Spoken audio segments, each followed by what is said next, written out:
Makeup is absolutely halal at home. Right? I'll stop breathing for a second. I'm going to be so wrong. Absolutely halal. She can put all the makeup she wants in the comfort of her home for her husband, etc. But not to leave her home and not to go outside with it, right? Because the thing is, who are you beautifying yourself for?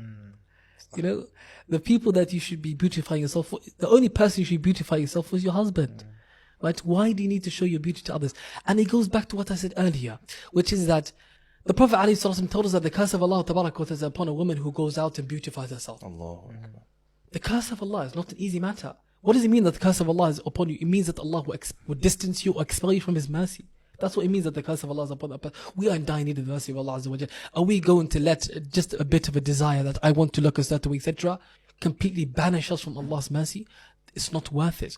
And the other thing is that every person who glances at that sister when she's covered herself in makeup and so on and dressed in a certain way, etc., she gets the sin of everyone who looks at her.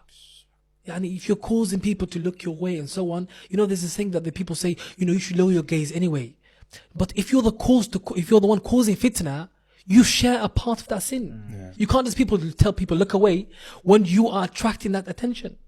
So you should be one who dresses modestly, and then when you're dressing modestly and they're still looking at you, then you can say, yeah, you should be lowering your gaze, right? So every single person has a responsibility. And when it comes to the dress code, Allah Tabarak wa Ta'ala has made it very clear what the dress code of men and women are. We're told to dress modestly, and Allah Tabarak wa Ta'ala has ordained upon the women to wear the hijab, the jilbab, to cover up, right?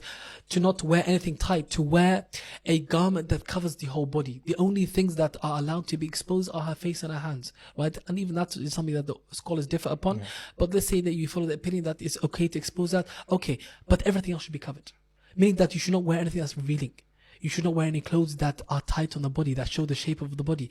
You should not wear anything that's tight to the body, that even if you wear jilbab or abaya or you're wearing proper hijab, that you wear something on top that's very tight to the body, that shows the shape of the body. All that's haram, right? Because it defeats the whole purpose of hijab.